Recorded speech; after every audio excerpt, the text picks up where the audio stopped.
The mud tasted like copper pennies and defeat. But what Elizabeth Morrison swallowed that day was worth more than her family's entire fortune. It was the first bitter spoonful of truth about her cousin's murder.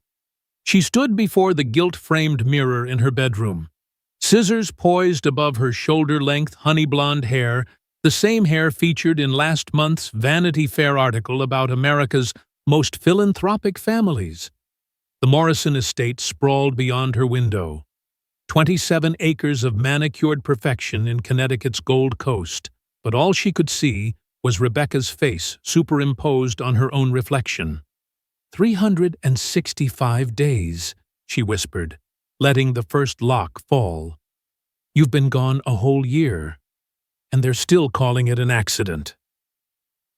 Before we dive into Elizabeth's journey, if this story resonates with you, please hit that like button and subscribe. It really helps these important stories reach those who need to hear them. And hey, drop a comment sharing your thoughts or experiences. This community grows stronger when we support each other. If you'd like to help me continue creating these meaningful stories, there's a thanks button below where you can contribute whatever feels right. Every bit helps keep these stories alive. Thank you for being here with me today. The transformation took 3 hours. Designer clothes stripped away, replaced with thrift store finds that smelled of other people's disappointments. Chanel No. 5 scrubbed off until her skin was raw and scentless. Manicured nails bitten down to ragged edges. By the time she was done, Elizabeth Morrison had disappeared entirely. Beth Morris stared back from the mirror, hollow-eyed, hungry-looking, forgettable, perfect. Her mother's voice drifted from the hallway, accompanied by the familiar click of Louboutins on marble. "Darling, are you certain about this? We could hire investigators, real professionals." We did that. Elizabeth Beth now didn't turn from the mirror. They found nothing, because they were looking in the wrong places, asking the wrong people. She touched the friendship bracelet on her wrist, the one that matched Rebecca's, still matched. Present tense, because Elizabeth refused to think of her cousin in past tense. The truth isn't in police reports or security footage. It's in whispers in hallways, in fear behind teenage eyes. It's at Westfield High. But to subject yourself to that place, those people, her mother's disgust was palpable. After what happened to Rebecca, is exactly why I have to go.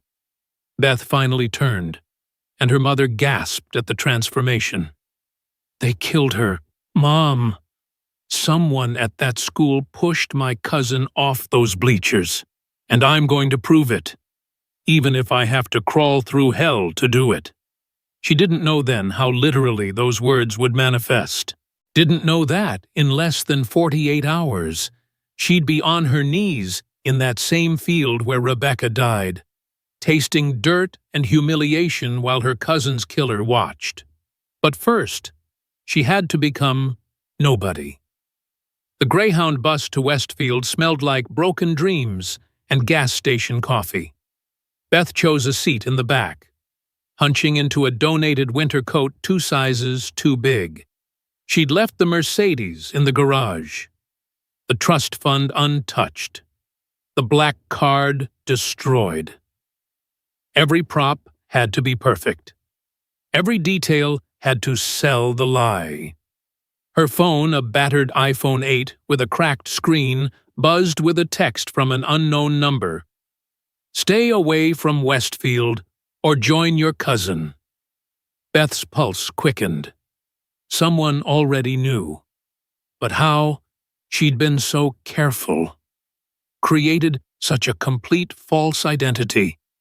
Unless they'd been watching, waiting. Unless Rebecca's death was part of something bigger than she'd imagined. The bus wheezed to a stop outside Westfield High just as the morning bell rang. The building loomed like a predator in brick and mortar. all sharp angles and blind corners. Somewhere in there were answers. Somewhere in there was justice for Rebecca. And somewhere in there was a killer who thought they'd gotten away with it. Beth shouldered her raggedy backpack and walked through the gates. Each step measured and calculated to project the right amount of poverty and vulnerability. Eyes down, shoulders curved, the body language of prey. Fresh meat. The voice came from her left mail, entitled Amused. Beth didn't look up, but her peripheral vision caught designer sneakers, limited edition Jordans that cost more than most people's rent. "Hey, I'm talking to you." Now she looked up, carefully arranging her features into the mask of frightened submission.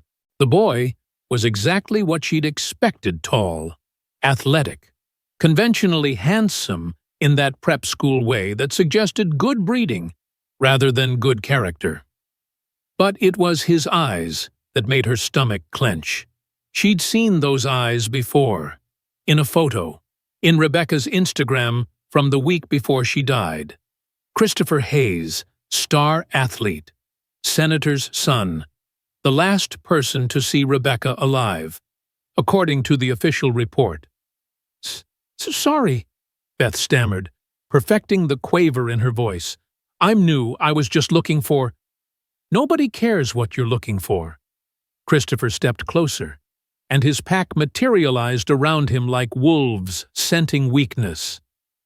"What I care about is you understanding the natural order around here. And you—" His gaze swept over her thrift store clothes with theatrical disgust. "You're definitely bottom tier. Leave her alone." "Hayes." The new voice carried quiet authority. Beth glanced toward its source and found herself looking at a man in his 40s, built like someone who'd seen real combat and lived to teach gym class about it. Michael Turner, according to her research. Track coach, former military, the only faculty member who'd pushed for a deeper investigation into Rebecca's death. The only one who'd been shut down by the administration. Christopher's jaw tightened, but he stepped back, just welcoming the new student, Coach Turner, making sure she knows her way around. "I'll handle that." Turner's eyes never left Christopher's face. "Don't you have first period to get to?"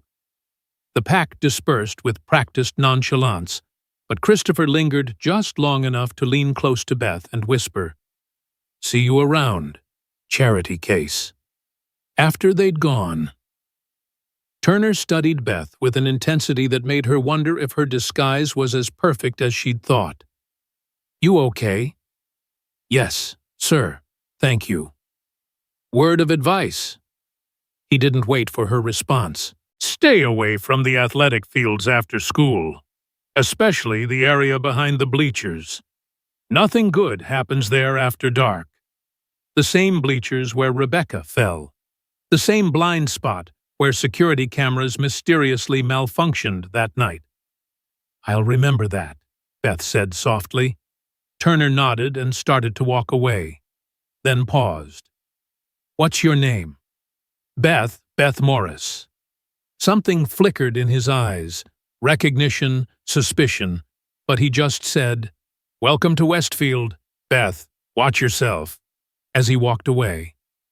Beth noticed him humming under his breath. The melody was familiar, haunting. It took her a moment to place it. Amazing Grace. Rebecca's favorite hymn, the one they'd played at her funeral. Either Coach Turner was the ally she desperately needed, or he was warning her that he knew exactly who she was. The first 3 periods passed in a blur of calculated anonymity. Beth sat in the back, spoke only when called upon, perfected the art of being invisible while observing everything. She mapped the social hierarchies, noted the alliances, watched how other students reacted to Christopher's crew. They called themselves the elites, because of course they did. But it was in 4th period that everything shifted. She was heading to English when a girl crashed into her, sending pills scattering across the linoleum. The girl dropped to her knees, frantically gathering the medication with shaking hands. "Please, don't tell anyone," she whispered. And when she looked up, Beth's heart nearly stopped. Jessica Palmer, Rebecca's best friend, the girl who'd gone silent after the death, who'd refused to speak to investigators, who'd been hospitalized twice for exhaustion in the past year. Beth knelt to help, and that's when she saw it, the friendship bracelet on Jessica's wrist. R+J forever, in faded thread. "You were Rebecca's friend," Beth said quietly. Jessica went rigid. "How did you—" Her eyes widened with something beyond fear, something that looked like recognition. "Oh, God.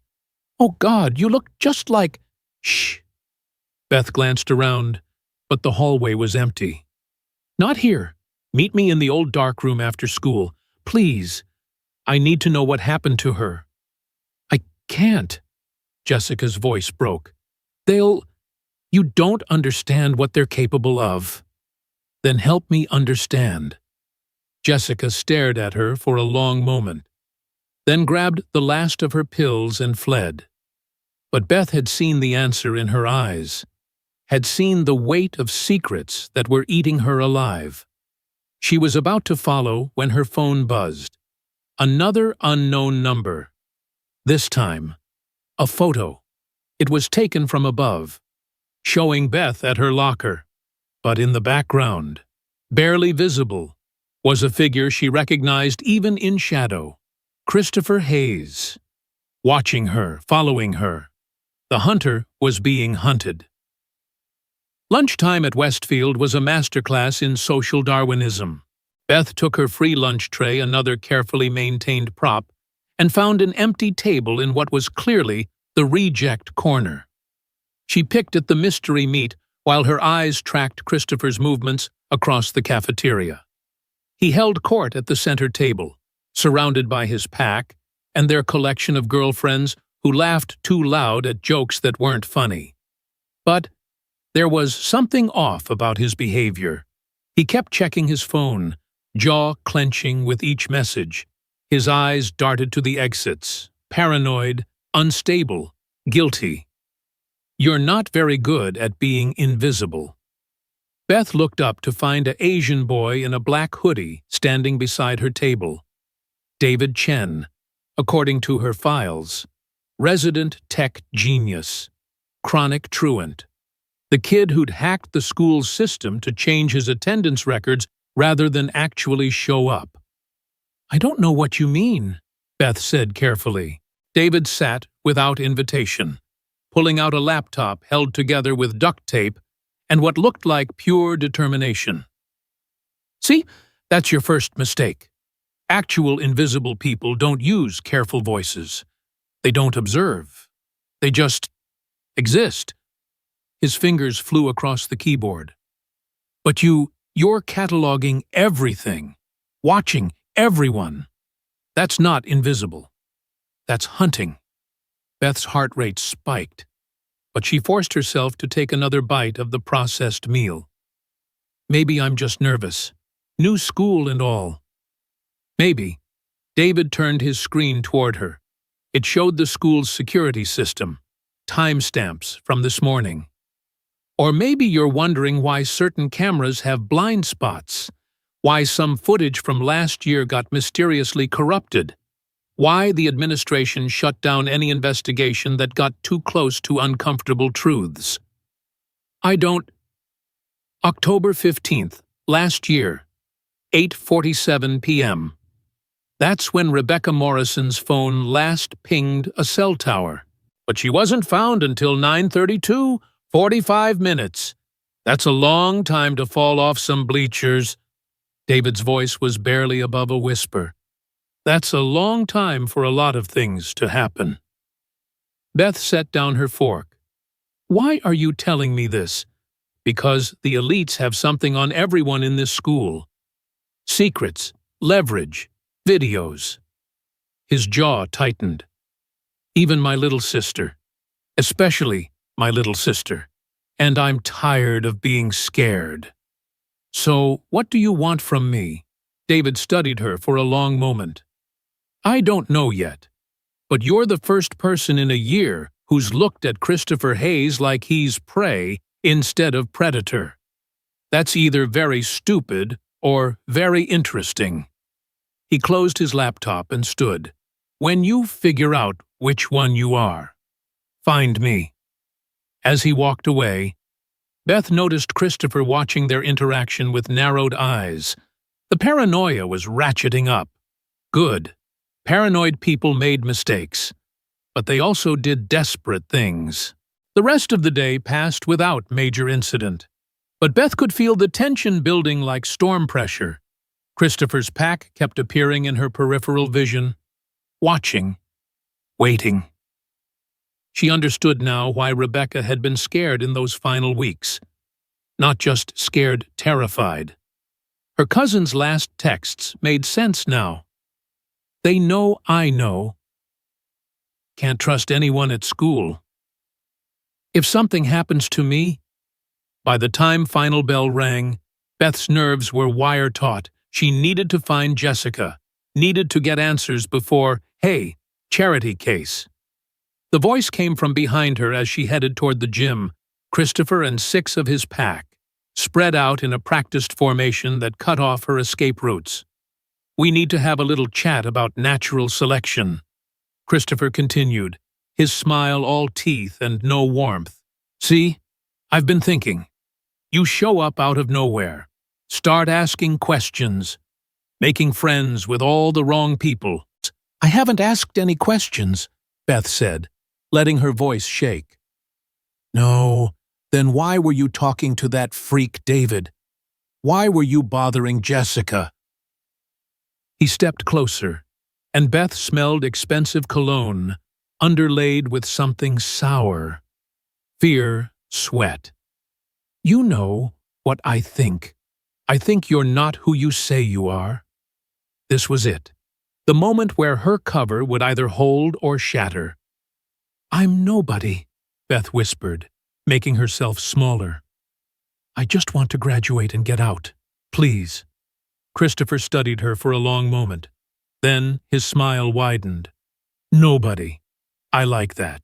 In fact, I think we need to make sure everyone understands just how much of a nobody you really are. They herded her like sheep toward the athletic fields.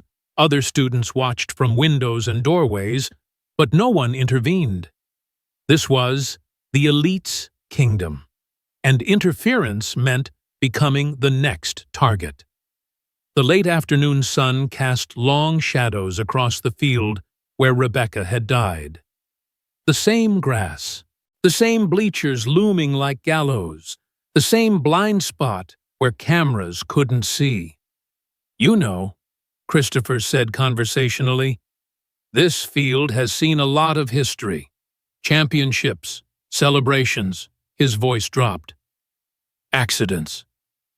Please, Beth said, and the fear in her voice was no longer entirely acting. Whatever you think I've done, it's not about what you've done.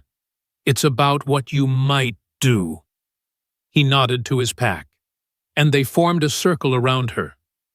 See, we have a tradition here at Westfield, a little initiation for people who forget their place. One of the boys, Marcus Taylor.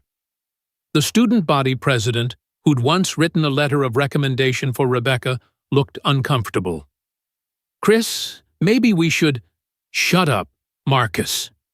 Christopher's mask slipped for a second, revealing something ugly underneath. Unless you want everyone to know about your little steroid problem. Marcus fell silent. They all did, and suddenly Beth understood the real power structure at Westfield. It wasn't about money or status. It was about secrets, blackmail, fear, just like Rebecca had discovered. On your knees, Christopher commanded. Beth calculated her options. She could fight. Years of self-defense training had prepared her for this. She could run, But that would blow her cover and destroy any chance of justice for Rebecca. Or she could submit, endure. Let them think they'd won while she gathered the evidence she needed. Rebecca had died because she'd fought back too soon. Beth dropped to her knees. The grass was damp with evening dew, soaking through her jeans. This close to the ground, she could see the discoloration in the turf, old stains that might have been anything, or might have been blood. "You know what separates us from animals?" Christopher asked, pulling off his Air Jordans. "Animals clean themselves. Humans make others do it for them." The implication hung in the air like a noose. "Lick them clean," he said. "Every speck of dirt. Or things get worse. Much worse." Beth stared at the shoes. Designer sneakers that cost more than some family's monthly income. Caked with mud and grass. The ultimate degradation. The perfect humiliation. In her peripheral vision, she saw movement by the gym, Coach Turner, watching from a distance. Their eyes met for a fraction of a second, and she saw something in his expression. Not surprise, not even disgust. Recognition. He knew who she was, had probably known from the moment she'd walked onto campus, but he didn't intervene, which meant he was either complicit or playing a longer game, just like her. "We're waiting," Christopher sing-songed. Beth leaned forward, her designer contacts blurring with tears that weren't entirely fake. The first taste of dirt and humiliation burned like acid, but she forced herself to continue. Each degrading second was evidence. Each moment of shame was a step closer to justice. Around her, the elites laughed and filmed with their phones. Perfect. Let them document their own cruelty. Let them create the evidence that would destroy them. But it was Christopher's voice that would haunt her later, not laughing like the others, just watching with those cold eyes and murmuring, "Just like your cousin, on your knees in the dirt." Except she wasn't smart enough to stay down. The words hit like a physical blow. He knew who she was, and he was taunting her with Rebecca's final moments. When it was over, minutes that felt like hours, Beth stayed on her knees in the mud, head down, playing the broken victim while her mind raced. Christopher had just confessed, not to everything, but to being there when Rebecca died, to seeing her on her knees, to being the reason she'd needed to get back up. "Welcome to Westfield," Christopher said, pulling his shoes back on. "Remember your place, and we won't have to do this again." They left her there as the sun died behind the bleachers, painting the field blood red. Beth waited until their laughter faded before she stood on shaking legs and walked with practiced dejection toward the parking lot. But she didn't go home. Instead, she circled back through the woods that bordered the athletic complex, approaching the field from the blind side. The dark room where she'd told Jessica to meet her was in the old gym building, abandoned since the renovation 5 years ago. The perfect place for secrets. She was almost there when her phone buzzed. A video file from an unknown number.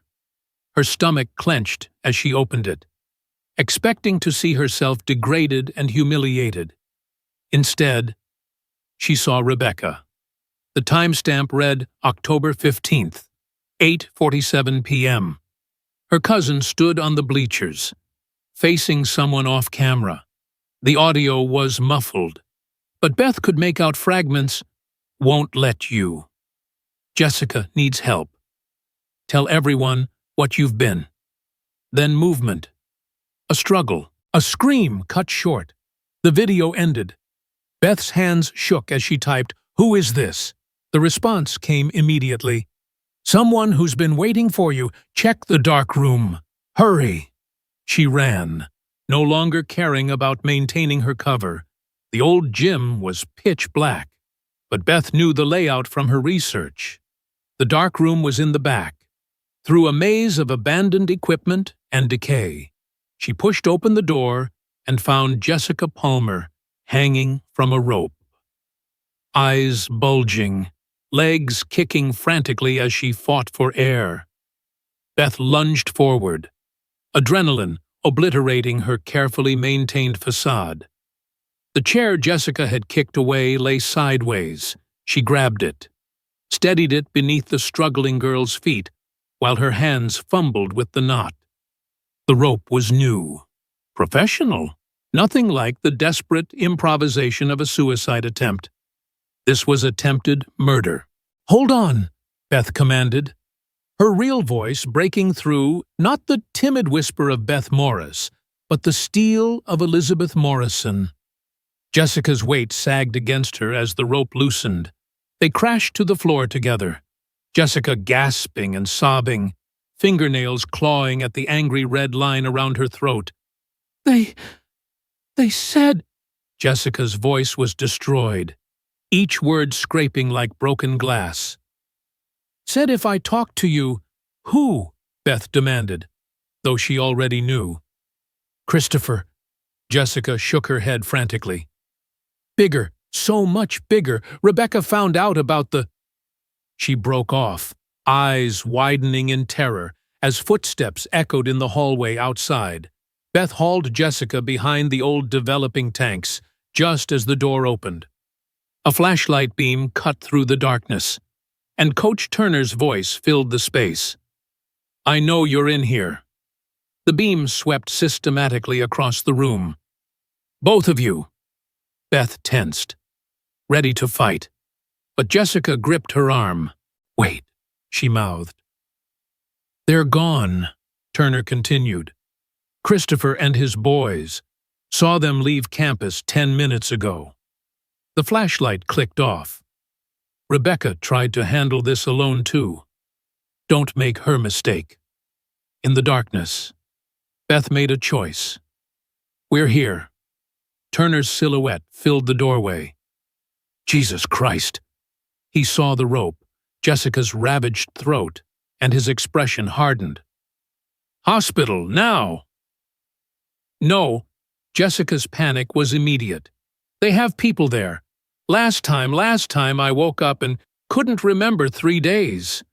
Then my apartment." Turner's tone brooked no argument. "Both of you, move!" They followed him through the abandoned corridors, Jessica leaning heavily on Beth. Turner's car was parked in the loading dock, away from cameras.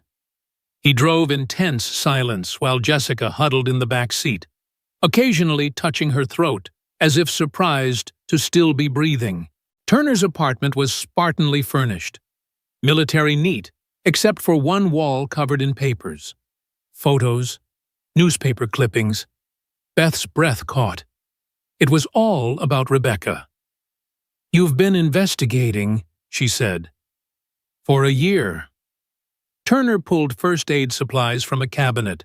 "Sit, both of you." As he tended to Jessica's throat, he continued, "I was on duty that night. Heard the argument. By the time I got there," he met Beth's eyes, "I know who you are, Elizabeth, known since you walked through those gates. You have her way of studying people, categorizing threats. Why didn't you—" "Because I've been waiting for someone with the resources and motivation to finish what Rebecca started." He secured the bandage around Jessica's neck. "She came to me 2 weeks before she died. Said she'd discovered something about the elites. Not just bullying or casual cruelty. Something systematic. Criminal." Jessica's voice was barely a whisper. "The lottery." Beth frowned. "What a lottery? That's what they call it." Jessica pulled her knees to her chest, making herself small. "Every month, the elites pick a target, someone vulnerable. They destroy them systematically, completely, film everything. Then they auction the footage. Auction, the word tasted like bile. To alumni, Rich perverts who get off on watching kids get tortured. Jessica's eyes were hollow. 50,000 for exclusive footage, more for special requests. The room spun. Beth gripped the edge of the table. Rebecca found out. She was trying to protect me. Tears streamed down Jessica's face. I was October's target. The things they had planned. She shuddered. Rebecca said she had evidence, said she was going to expose everything, but she needed one more thing, proof of the money trail. So they killed her. Christopher didn't mean to. He panicked when she wouldn't give up her phone, pushed too hard. Jessica touched her throat again. But his father, Senator Hayes, made it all go away, just like he makes everything go away. Turner pulled out a laptop. I've been tracking the digital footprints for months. Every victim, every payment, every cover-up. But I needed someone on the inside, someone they'd target, but underestimate. You used me as bait. Beth's voice was flat. I protected you as much as I could. But yes. His expression was unapologetic. Rebecca would have done the same. He was right. Rebecca would have walked through hell for justice. Had walked through hell. Had died for it. What do you need me to do? Turner smiled grimly. There's a special auction tomorrow night. You're the featured attraction. The words hit like ice water. The humiliation on the field that had just been the preview. Tomorrow they plan to stream her complete destruction to the highest bidders. Where? The old Morrison estate. Beth's blood froze. That's my family's property. The house we donated to the school 5 years ago. Ironic, isn't it? Turner's expression was savage. They're using your family's charity to fund their depravity. The basement has been converted into a studio. Professional cameras, lighting, the works. How many people know? The principal, half the school board, several prominent alumni who've stayed very generous over the years. He pulled up financial records. $3 million in the past 18 months, all laundered through school fundraisers and anonymous donations. Jessica spoke up, voice stronger now. Rebecca recorded everything on her phone.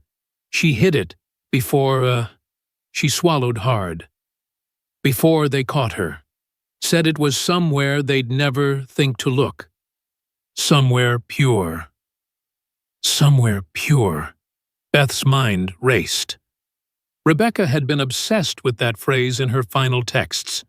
Something pure in all this corruption. The chapel, she breathed. Westfield's tiny chapel, unused for decades except for Rebecca's daily visits. She'd gone there to pray. She'd said, to find peace, to hide evidence. We need that phone, Turner said. Without it, we're just conspiracy theorists attacking pillars of the community. Beth stood. Then let's go get it. Now they'll be watching. They're always watching. Beth's transformation back to Elizabeth was subtle but complete, spine straightening, chin lifting, eyes hardening. But they're expecting scared little Beth Morris to crawl home and cry. They're not expecting this. Turner and Jessica exchanged glances. Besides, Elizabeth continued, if tomorrow night is their grand finale, we need that evidence tonight. By morning, I'll either be their victim or their destroyer. There's no middle ground anymore. The drive back to Westfield was silent except for Jessica's occasional directions to avoid the elite's usual haunts. The school looked different in darkness, less like a prison and more like a mausoleum. The chapel sat apart from the main buildings, a tiny Gothic anachronism that predated the school by 50 years. Its door was never locked. Who would steal from a house of God inside? Moonlight filtered through stained glass, painting everything in fractured color. Elizabeth went straight to the altar, while Turner kept watch and Jessica huddled in a pew. "Somewhere pure," Elizabeth murmured, running her hands along carved wood and cold stone. Rebecca had been literal in her metaphors, always had been since childhood. Pure, untouched, sacred. The baptismal font, dry for decades. Its marble basin gathered dust and dead insects. But underneath the debris, Elizabeth's fingers found an edge, a waterproof case, small enough to fit in a palm, sealed with industrial tape. Rebecca's phone. "Got it," she whispered, but the victory felt hollow. This phone contained her cousin's last days, her fear, her courage, her murder. "Beautiful ceremony," a voice drawled from the doorway. "Very touching." Christopher Hayes stood silhouetted against the night, no longer bothering with his golden boy mask. Behind him, the elites spread out, blocking every exit. "You know what the funny thing is?" He stepped into the chapel, and Elizabeth saw the gun in his hand. His father's service weapon, no doubt. I actually liked Rebecca. She was pure, untouchable. Everything this place pretends to be. His laugh was bitter. But she couldn't leave well enough alone. Just like you. Turner moved to intervene, but two of the elites had weapons trained on him. Not teenagers playing games anymore, co-conspirators in a murder. "The live stream starts in 6 hours," Christopher continued conversationally. "Premium subscribers are already logged in. They're expecting a show." He smiled. "But first, I need that phone." "No, no." He seemed genuinely amused. "You think you have a choice here? Look around. Charity case. You're outnumbered, outgunned, and out of time." "My name," Elizabeth said quietly, "is Elizabeth Morrison. I'm Rebecca's cousin. I'm worth approximately $200 million, and every second of this is being recorded." She pulled out her real phone, the one she'd hidden in her jacket lining, the one streaming directly to a secure server and the FBI email she'd set up before leaving home. Christopher's face went white. "You're lying." "Am I?" Elizabeth smiled, and it was razor sharp. "Did you really think I'd lick your shoes without a backup plan? Did you think I'd walk into my family's donated property without surveillance? Check your phones. Check your father's texts. See how long it takes him to realize his career is over." One by one, the elites pulled out their phones. The panic started slowly, then spread like wildfire. Senator Hayes calling, parents texting frantically. News alerts about an FBI raid at Westfield High. "You bitch!" Christopher snarled, raising the gun. "You destroyed everything." "No!" Elizabeth stepped forward, and something in her eyes made him step back. "You destroyed everything. You killed my cousin. You tortured children. You sold suffering for profit. All I did was hand you the rope to hang yourself." He pulled the trigger. The shot echoed through the chapel like Judgment Day. Elizabeth felt the bullet whisper past her ear, shattering stained glass behind her. Then Turner was moving, decades of military training compressed into 3 seconds of violence. Christopher went down hard, the gun skittering across stone. The elites scattered like roaches when the lights come on. But it was too late. Sirens were already approaching, blue and red lights painting the windows. Christopher lay on the chapel floor, cradling a broken wrist. All his arrogance evaporated. My father will— Your father is being arrested as we speak. Elizabeth knelt beside him, close enough to whisper, "3 million in bribery, conspiracy to commit murder, child pornography distribution. He'll die in prison. Christopher. And you," she smiled, "you're just getting started." The FBI arrived like an avalanche, swift and devastating. Elizabeth watched from the chapel steps as they led Christopher away, as they rounded up the elites, as they marched the principal out in handcuffs. Justice. Finally. But it felt hollow without Rebecca here to see it. Jessica found her there an hour later, after giving her statement. "You did it," she said softly. "You got them all." "Not all." Elizabeth stared at the spot where Rebecca had died. "I can't get her back." "No, but you gave her justice, and you saved me. Saved everyone they would have hurt next." Jessica pulled off her friendship bracelet, the one matching Rebecca's, and tied it around Elizabeth's wrist. She would be so proud. And Turner approached, looking older in the harsh emergency lighting. "Your mother's here, and approximately 17 lawyers." Elizabeth almost smiled. "Sounds about right. What will you do now? Go back to your real life." She considered it. The mansion, the galas, the comfortable bubble of wealth that had protected her from everything except loss.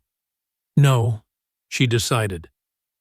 "I think Beth Morris needs to graduate from Westfield. Someone needs to make sure this never happens again." "It's dangerous," Turner warned. "There are always more predators, more secrets." "Good." Elizabeth stood, brushing dust from her thrift store jeans. "Let them come." 6 months later, Elizabeth Morrison walked across Westfield's graduation stage as Beth Morris. The school was different now, cameras that actually worked, counselors who actually cared, students who actually spoke up. The lottery was dead, its creators imprisoned, its victims healing.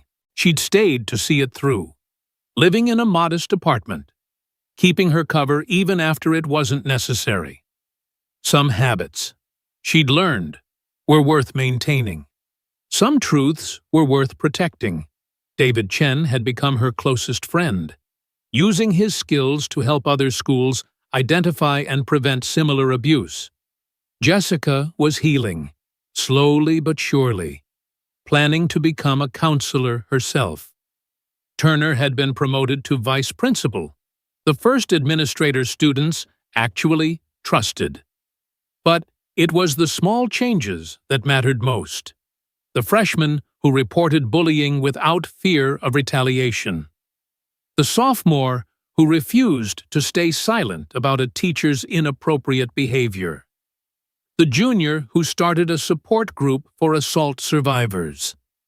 Rebecca's revolution. Finally blooming. After the ceremony, Elizabeth visited the grave one last time. The headstone was simple. Rebecca Morrison, beloved daughter, cousin, friend. Her truth lives on. "We did it," Elizabeth whispered, touching the cold stone. "They'll never forget you now." The Westfield High Anti-Bullying Foundation, funded by the Morrison estate and the seized assets of the elite's operation, would make sure of that. Every student who walked through those gates would know Rebecca's story, would understand the price of silence and the power of speaking up. As Elizabeth walked back to her car, her phone buzzed. Another school, another suspicious pattern of accidents, another plea for help. She'd already created a team of former victims who'd become advocates. Investigators who specialized in institutional abuse. Lawyers who weren't afraid of powerful families. The Elizabeth Morrison Justice Initiative. Rebecca's legacy. Expanding beyond Westfield to wherever darkness tried to hide in places meant for learning. She thought about her life before the designer clothes, the charity galas, the comfortable ignorance. That girl had died the day she'd cut her hair in front of a gilt-framed mirror, had been reborn on her knees in the mud, tasting humiliation and choosing justice over revenge. Some prices were worth paying, some transformations were worth the pain, and sometimes the only way to honor the dead was to protect the living. Elizabeth Morrison drove away from Westfield for the last time, but Beth Morris, the girl who'd learned to fight from her knees, who'd turned degradation into determination, she would live forever. In every student who refused to be silenced, in every bully who learned accountability, in every institution forced to choose protection over profit. Rebecca had wanted to change the world. She'd died trying. Elizabeth had finished the job, and she was just getting started. The mud had tasted like copper pennies and defeat. But what Elizabeth Morrison swallowed that day had transformed into something else entirely. It tasted like justice, and justice, she'd learned, was always hungry for more. The email arrived at midnight, as they always did. Another school, another conspiracy of silence, another Rebecca waiting to be saved. Elizabeth sat in her office, not the Morrison estate's grand study, but a converted warehouse that housed the Justice Initiative. The walls were covered with maps, each pin representing a school they'd helped, a predator they'd exposed, a system they'd reformed. Hundreds of pins now, hundreds of Rebeccas who got to live. Can't sleep either. David appeared in the doorway, laptop under his arm, behind him. Jessica carried coffee and case files. Turner brought up the rear with boxes of evidence from their latest investigation. Her team, her family.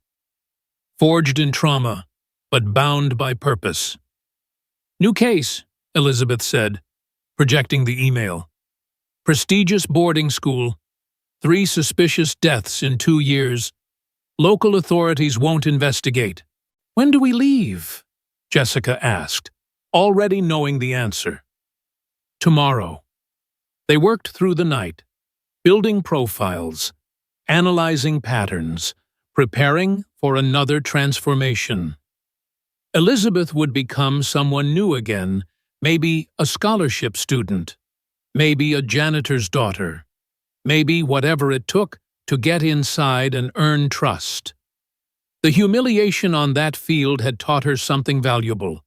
There was power in being underestimated, strength in surrender, victory in apparent defeat. As dawn broke over the city, Elizabeth touched the friendship bracelet on her wrist, Rebecca's last gift. Now her permanent reminder. "Ready?" Turner asked. Elizabeth smiled, and it was both Beth Morris's vulnerability and Elizabeth Morrison's steel. Always. The work would never end. But neither would Rebecca's revolution. And that tasted better than justice. It tasted like hope.